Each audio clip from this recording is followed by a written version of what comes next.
बहुत पुनर्जन्म से रिलेटेड सवाल करते हो ना यार। हम फिर से मर जाएंगे, वाओ हमारा फिर से जन्म होगा, यस इस बार तो मैं करोड़पति बन के रहूँगा, यस इस बार तो मैं मुक्त पाकर रहूँगा। यार पुनर्जन्म हो जाएगा एक बार, बस मर जाऊँ एक बार, जब फिर से पैदा हो जाऊँ तो उसके बाद वाह बहुत मज़ा आएगा।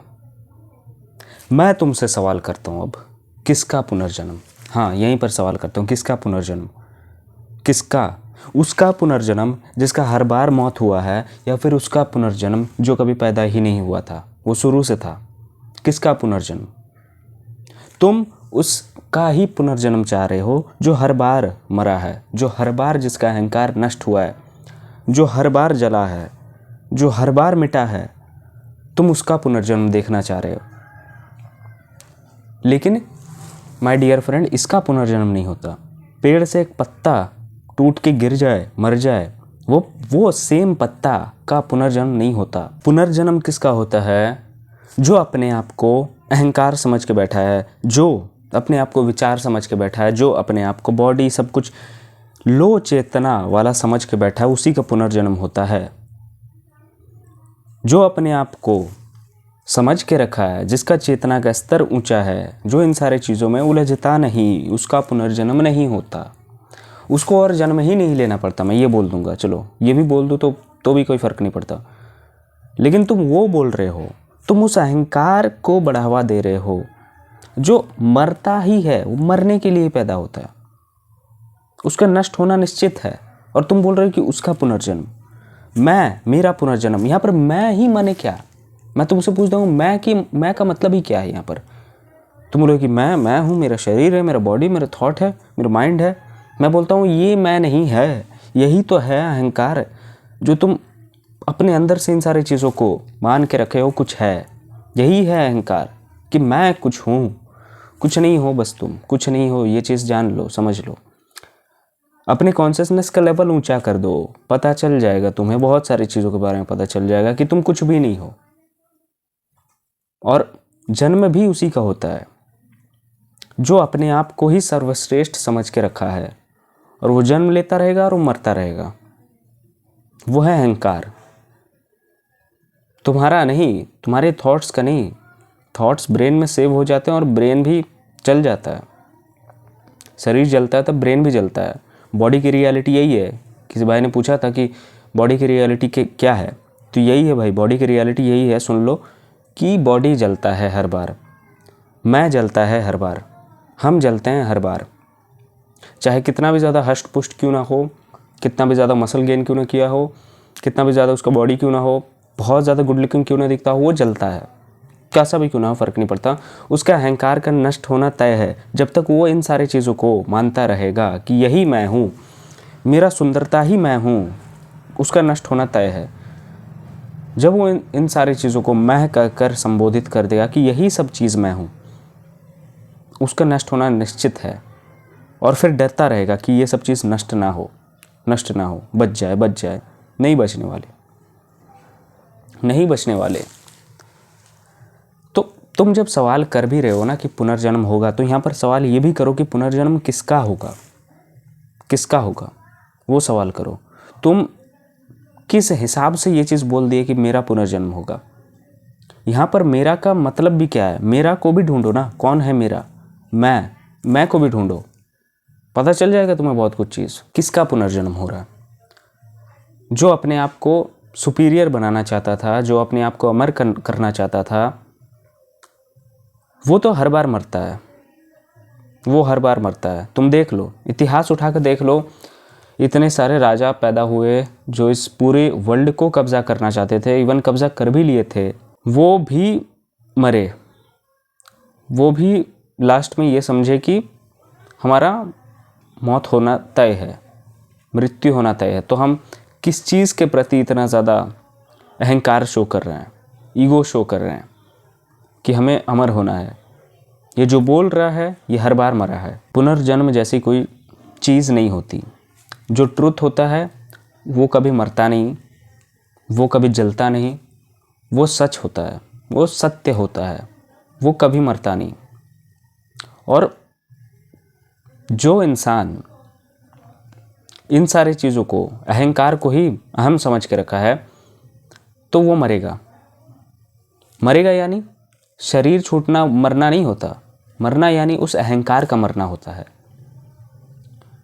उस अहम को मरना होता है, उस अपनापन को मरना होता है। यहाँ पर जिस चीज़ को वो अपना समझ के रखा है उसका मरना होता है।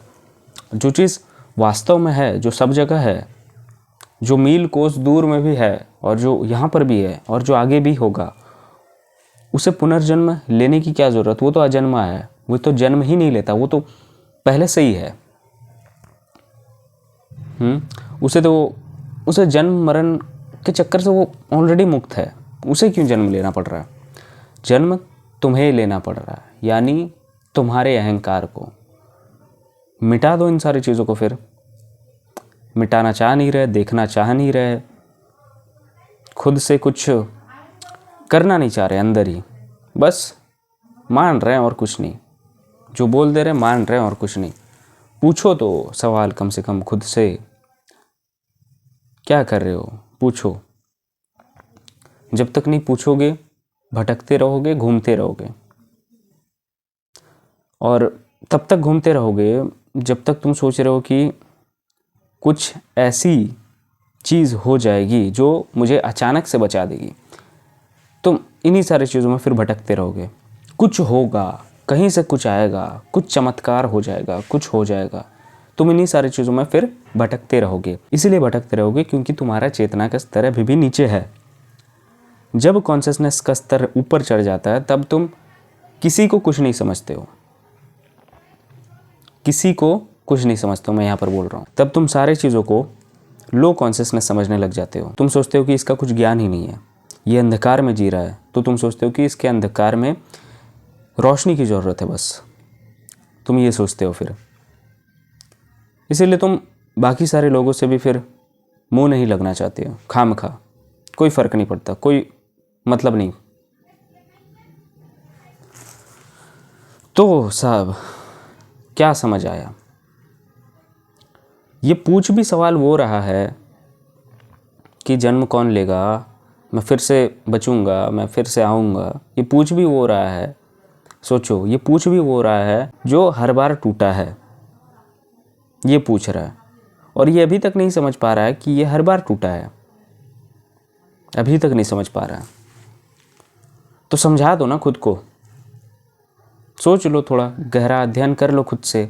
एक दिन पता चल जाएगा तुम्हें सब कुछ, सत्य पता चल जाएगा। फिर हंसी आती है यार मुझे, और गुस्सा भी आता है। जो लोग ये बोला करते हैं ज़्यादातर कि इस जन्म में तुम्हें कुछ हो रहा है तो ये तो तुम्हारे पुराने जन्म का कर्मों का फल है। मुझे हंसी आता है, गुस्सा भी आता है कि क्या कसूर रहा भाई उस बच्चे का कि उसके सामने तुमने ये चीज़ बोल दिया। फिर वो अपने आप को अलग समझेगा, हो सकता है उसके मेंटालिटी पे भी बहुत गहरा असर पड़ जाए।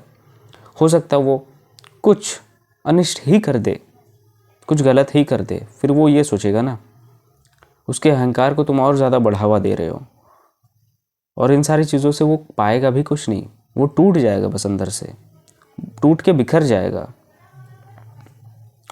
और ऐसा बिखरेगा कि वो फिर खुद को संभाल नहीं पाएगा। प्यार से समझाओ ना उसे, कुछ बोल दो, कुछ सही बोलो, अपनी चेतना का स्तर बढ़ा दो। तुम ऐसा बोल क्यों रहे हो? पहली बात, तुमसे भी फिर कुछ बहुत सारी गलतियाँ होती है। ऐसा नहीं कि तुम एकदम सही हो, तुमसे भी बहुत कुछ गलतियाँ होती है। लेकिन तुम ये बोल रहे हो कि इस जन्म में मेरा कुछ गलत हो रहा है तो वो मेरे पुराने कर्मों का फल है। तुम ऐसा बोल देते हो, और कुछ दिख रहा है ये मेरा ही गलती है, तो तुम फिर उसको स्वीकार नहीं करते। सब चीज़ तो पुराने जन्मों पे ही तुम डाल दे रहे हो, थोप दे रहे हो। इस जन्म का तो देखना नहीं है। ये जो चल रहा प्रेजेंट मोमेंट, प्रेजेंट टाइम, इस चीज़ को तो देखना नहीं है। फिर देखो ना भाई, इस चीज़ को तो देखो। तुम सत्य को समझने आए हो, तुम सत्य को समझो ना। ऐसे बहुत सारी चीज़ें हैं करने को, सच को समझा जा सकता है बहुत सारी चीज़ों से। तो करो ना वो चीज़, और समझो ना रियलिटी को, समझो ना ट्रुथ को। क्यों भाग रहे हो? और जब सही तरीके से जब जीने लग जाओगे तब तुम्हें पता चलेगा कि हम कितने ज़्यादा अहंकार में डूबे हुए हैं, कितने तरीके से हम अपने आप को बेवकूफ़ बना रहे हैं। तुम ये सोचने लग जाओगे, तुम्हें ये पता चल जाएगा। फिर अपने आप ही को हम बना रहे हैं भाई, अपने आप को, दूसरों को नहीं। तुम्हें ऐसा लग रहा है कि मैं दूसरे को बेवकूफ़ बना रहा हूँ, लेकिन तुम अपने आप को बना रहे हो बेवकूफ़। तुम अभी भी उस ट्रुथ तक फिर भी नहीं पहुँचना चाह रहे हो, इसीलिए तुम उसके लिए लोगों को बेवकूफ़ बना रहे हो। तुम्हें ऐसा लग रहा है कि मैं बहुत ज़्यादा सुपीरियर हूँ, ये सही है, लेकिन नहीं है सही। यही है रियलिटी। तुम बस अपने आप को बेवकूफ़ बना रहे हो। तुम सच को क्योंकि अभी तक नहीं देखना चाह रहे हो। तुम सोच रहे हो कि यही रियलिटी है, इस जन्म में हमने कुछ नहीं पाया तो मैं अगले जन्म में आके कुछ कर दूंगा, प्राइम मिनिस्टर बन जाऊंगा या प्रेसिडेंट बन जाऊंगा। मतलब हद होता है, एक बोलने का भी हद होता है, बोलने का भी एक हद होता है, और तुमने उस हद को ही पार करके रखा है। एक सीमा होता है कि यहाँ तक सोचूं, इसके बाद कम से कम मेरा पूर्ण विराम लग जाए और मैं रियलिटी को तो कम से कम सोचूं, ट्रुथ को तो कम से कम सोचूं, उस पर गहरा अध्ययन करूं। कुछ कन्फ्यूज़न हो जाए तो जाऊं, समझूं उन सारी चीज़ों को। लेकिन नहीं, तुम्हें अगले जन्म में बदला लेना है भाई। माफ़ करना भाई, माफ़ करना। इस जन्म में अगर मेरे से कोई गलती होगी तो माफ़ कर दो, अगले जन्म में आके बदला मत लेना। क्या पता अगले जन्म में तुम शेर वगैरह बन जाओ और मुझे खा दो, मार दो, ये हो सकता है। और इतना ही बोलना चाहूँगा, जाते जाते इतना ही बोलूँगा कि अपनी चेतना का स्तर बढ़ाओ। ये सब सवाल भी लोअर कॉन्शियसनेस से ही ज़्यादा निकलते हैं।